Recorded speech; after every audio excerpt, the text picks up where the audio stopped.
got the Jets and the Browns. It's Trevor Siemian. It's Joe Flacco. The reason it's a marquee matchup is because it's NFL football. And I am very, very intrigued by this game. We got a 7.5-point spread at BetMGM. This line opened at 7. And Larry, I'm going to go to you first because you were smart enough, I believe, correct me if I'm wrong, to have put this play in on SportsLine when it was 7. Boy, do I like it much better at 7 than 7.5. And we'll get to your official plays, but talk to me about this total 34.5 and this 7.5-point total at BetMGM and most other books. Well, see, I actually got it at 6.5 on Monday morning when it opened. Still would play it at 7. Talked about it at 7 on the Tuesday NFL preview. It's the Joe Flacco and Elijah Moore revenge game against the Jets. You know, the Jets have surprisingly scored 30 points in 2 of their last 3, but those were at home against the Commanders and against the Texans. 2 horrific defense. Those were aided by turnovers, block punts. Now you're going to the best defense in the league, the best defense in terms of yards per play, yards per pass on the road on a short week with Trevor Siemian, who basically looks for Garrett Wilson on every single snap. And then as soon as Garrett Wilson is covered, he dumps it off to Breece Hall. He is just, I think he's going to get mauled tonight. Myles Garrett doesn't have a sack, in 5 straight games. And he is steaming about that because he gets double teamed. I think it's like over a third of the time. He's going to get to Siemian tonight. I think it's a Browns blowout, but I don't want to lay 7.5 when you could have laid 6.5, but I'm still good with -7. Yeah, pretty big difference there. Joshua John says, got it at -6.5 the moment Larry posted it. Thanks, Larry! !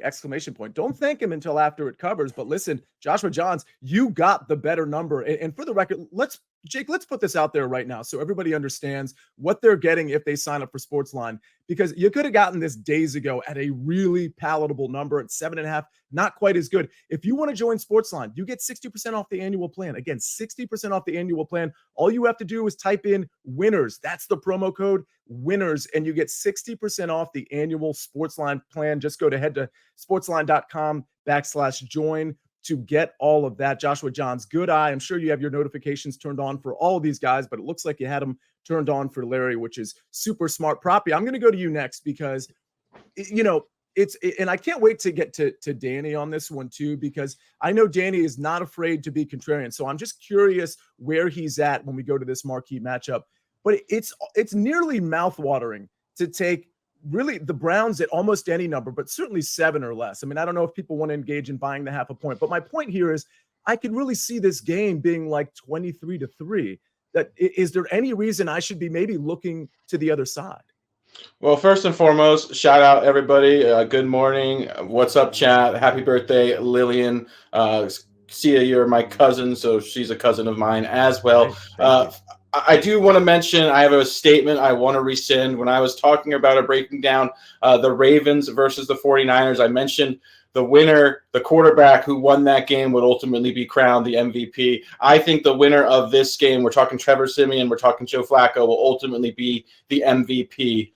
So a lot of stakes on the line tonight in this marquee matchup. Just kidding. All kidding aside, I really just think this is too many points. This is going to be a low-scoring environment. I know the consensus. I might be on an island here as far as backing the Jets. Larry broke down Trevor Siemian. That's really not much different than we had Zach Wilson at quarterback. It was locking on to Garrett Wilson and then dumping down to Conklin or Breece Hall if Wilson was covered. Same thing with Trevor Siemian, just not a lot there. I think we're going to see a concentrated dose of Breece Hall. Will it be ultimately very effective? Probably not, but these are 2 elite defenses. We have a very low total here. I just think it's going to be a low-scoring environment with a ton of rushing. I think 7.5 points is frankly too many. I could really see the Jets defense having a ton of success, just like the Browns are going to against this Jets offense. The Browns could potentially be without Amari Cooper tonight, and just this run game, which has been the path to kind of having success against the Jets defense, just isn't leading to me to be very confident. We're talking about Jerome Ford. We're talking about Kareem Hunt there. So, yeah, I really think this game's ultimately going to come down to a field goal or 2. I will take the Jets here, and I am pretty confident about it. Oh, I like that. I love the confidence on the contrarian side. Larry, go ahead. I heard confidence. Is that a showdown? How much confidence? What number are we talking, Maestro? 7. Let's do it. Jake, play the music. Let's go. It's gonna be a showdown. Contrarian confidence is my favorite confidence. We see Buckets dancing. He really is feeling better. Danny, before we go to you, I need to go to Buckets real quick. I don't think we built the graphic. For whatever reason, maybe T. Simeon, Jay Flacco, maybe it's just like, well, they're all going to throw interceptions. So who knows? But Buckets, if you had to pinpoint one, T. Simeon, don't worry about his first name as usual. Jay Flacco, which one of those two throws the INT? Having to pick between Theodore Simeon and Jordan Flacco is definitely difficult here, Sia. But I actually checked the odds over on MGM, and they're both at minus 200 as of this morning. So it feels like kind of a cop-out to pick either of them. I feel like the only way you can play that is if you take both of them, perhaps. So that's where I'm leaning for the no-fly zone today. But yeah, big fans of, I forget what names I just made up, Theodore and Jordan, I think is what I said.